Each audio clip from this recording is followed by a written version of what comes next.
Mark, great win at Birmingham City on Saturday. Has it been a good week at PPG Canalside since then?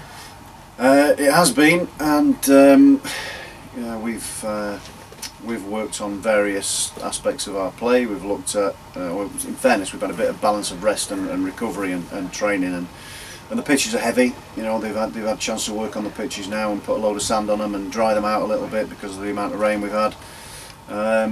So that's been our week. And we've also managed to get a little bit of work in between times and focus on the game on Saturday. Obviously you watched Sheffield Wednesday play Derby on Tuesday. Were you impressed with what you saw?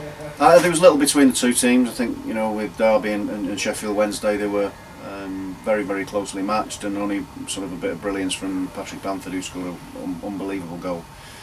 Was the difference between the two teams, and the Derby march on again, and Sheffield Wednesday had two, you know, back-to-back defeats, but they will have you know, certain thoughts about cup tie on Monday, because they play us Saturday, they play the cup tie on Monday, and then there's a potential Steel City derby on the back of that, and a semi-final, potential semi-final beyond that. So, you know, they're close to having a really good cup run, and the finance and the revenue that comes with it, and certainly all the supporters in the city will be hoping that they can win the game and they can get pit the wits against each other for the first time in a while, and that'll be an interesting game. And Stuart's done well since he took over. They were down at the bottom of the league. They were fighting relegation, and now they're not. And he's got them to safety, and you know, a different mindset. So fair play to them. Like I say, we'll face a different, more confident Sheffield Wednesday side than the one we faced before. But there's also different faces in there which help the confidence,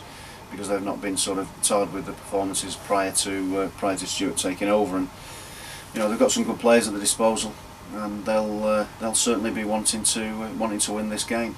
One player you've updated the press on this morning was James Vaughan, who you'll be missing for a little while. Yeah, he's got a 7 centimetre tear in his calf, which wasn't great. You know, I think since the Leicester game, since he got sent off, he's sort of not been able to put a run of games together, and it's disappointing him, and he's frustrated with it. And you know, I think for me and for him, the key is to make sure that he recovers from this, but he also works hard to strengthen his not only his calf, but you know, the rest of him, to make sure that he's robust for the rest of the season, because a fit James Vaughan is a top player in the division. Obviously it's a derby game, Yorkshire derby on Saturday. Did you relish playing in derbies when you were playing?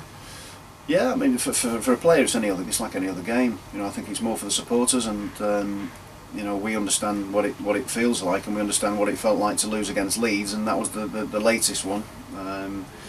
So thanks for reminding me of that. You know, I think that this one can go a long way to putting things right in terms of a derby sense, but not make up for that one by any stretch of the imagination. We can only do that when we play them next time. But derby games are important. It's a local team, big club, big supported club, and they'll bring a few supporters, I'm sure, and it'll be a decent atmosphere. But you know, for the players, it's like any other game, and we've just got to try and grind out 3 points, and more than that, we want the performance to be as good as it was last week against Birmingham.